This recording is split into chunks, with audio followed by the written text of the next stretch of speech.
Straight talk for faculty, discussion boards in a blended class. What is the point? We've all seen electronic bulletin boards, right? That's basically all a discussion board is. You post a question and the students give an answer. That's actually using it in a really flat fashion. Even if you say, and please respond to two of your classmates, asking a question that has a pretty set static answer isn't harnessing the power of this tool to really get students thinking.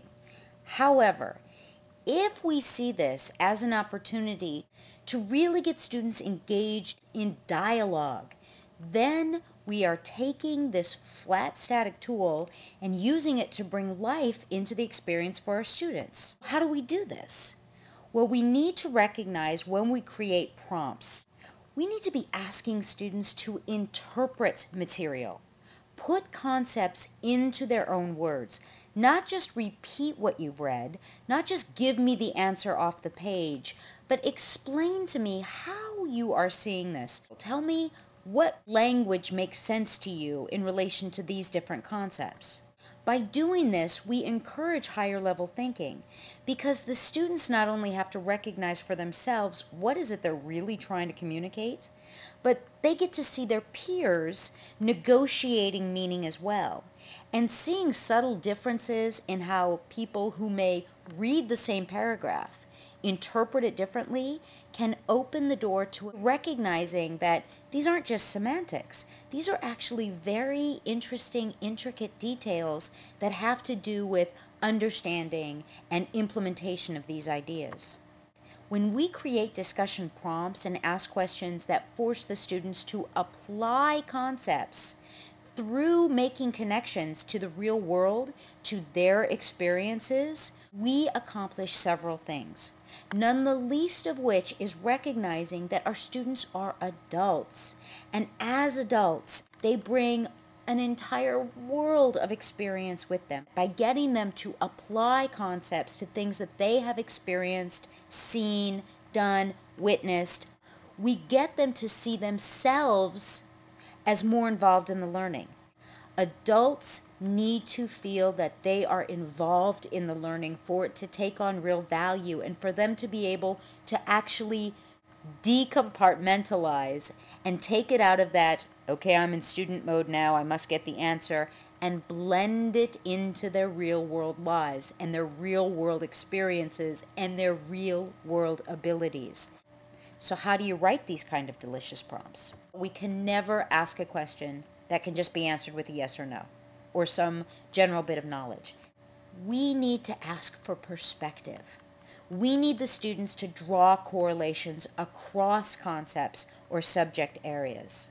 A great way of doing this is by bringing in a new resource. After viewing this movie, blah, blah, blah, blah, blah, how does this relate to what we discussed in class? This kind of compare and contrast elevates the discussion because you're forcing the student to be involved in what they're doing, not just seek out the answer that they think you are looking for. Example 1. Please share one example from your own experiences as a student that you can relate to why involvement throughout the week is a positive thing for an adult learner. Please connect your example to a practice you do with your own students currently. Example 2. How do you expect to handle the workload of a blended course if your students are chatting and posting stuff several times throughout the week? Which one do you think is stronger? I believe this one to be stronger, and not because it's longer. Please do not think that a longer question is necessarily a better one. We're looking for the students to connect what they are learning with their own experiences, versus this one, it's relatively flat. Students could give you, two little things and move on. Here's a question a lot of faculty ask. Some professors get very involved, some kind of, some barely.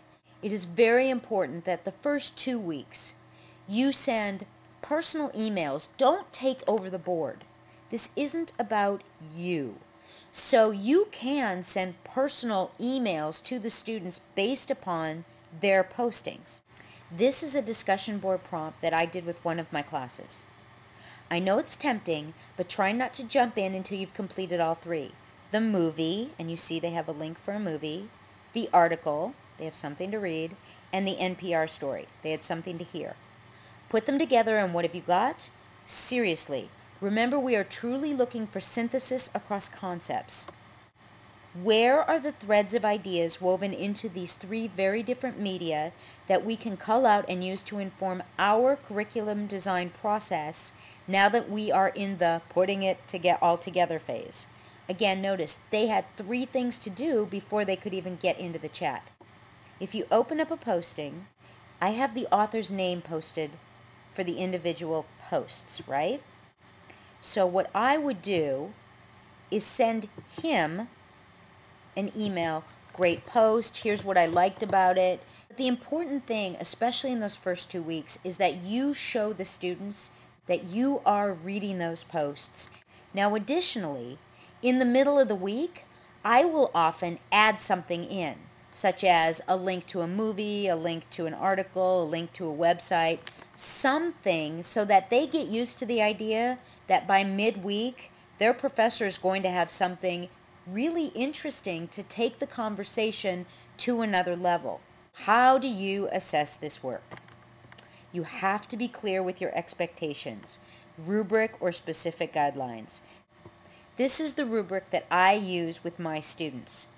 I am happy to give this to anyone who would like to use it in Excel format so that you can edit it away and make it as big or as small as you want.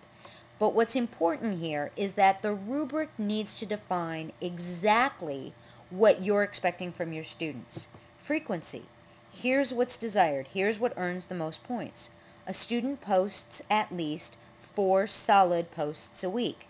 And we've discussed in our face-to-face class what a solid post means. It means none of the dreaded 2-word posts. Oh yeah, I agree, me too, good idea. At the end of every week, there's the opportunity to earn those points for frequency. But the rest of what's here is based upon quality. Quality of the posting, looking for relevant facts. Involvement in dialogue. Student postings consistently demonstrate that the learner is both reading others' posts and reflecting upon them through relevant responses. You need to grade consistently. Some people don't like grading the discussion threads. If we look at the rubric as a tool for giving feedback to help them get better at it, then it serves everyone to grade consistently. When the students first come into the classroom, I hand them a rubric every week and have them fill it out. And then throughout the course of those 2.5 wonderful hours that we have face-to-face, I call everybody up individually and we discuss their filled out rubric together. Let them do the self-assessment, which is a very crucial thing for adult learners. They like to feel that they have some semblance of control. By giving them the opportunity to consistently self-assess and then you give feedback on that self-assessment, you are helping them become more responsible for recognizing exactly what it means to be an outstanding learner. Please be clear with why you're using your chats. Think through the intent of the whole experience. Are you using the discussion board for the right purposes? We have wikis, we have blogs. Let's really understand the intent of the learning experience before we throw a discussion prompt in there.